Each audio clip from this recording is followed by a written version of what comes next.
buhay niya. Walang naging kaibigan at nagbebenta lamang ng fattener sa mga kalapit na farm.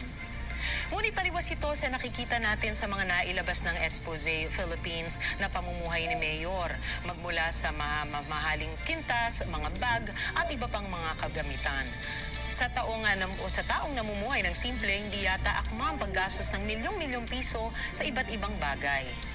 Gaya na lang halimbawa ng isang chopper na tinalakay natin noong una na kanyang naibenta na raw sa isang British company.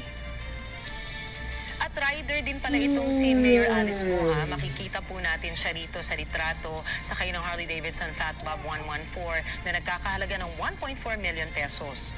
O baka naman po ito ay hindi kanya. May isa ring video nakitang nagmumotor itong si Mayor gamit ang isang Can-Am Spyder RT Limited na nagkakahalaga naman ng 1.7 million pesos. Pero baka hindi rin po kanya ito, Habang ang isang McLaren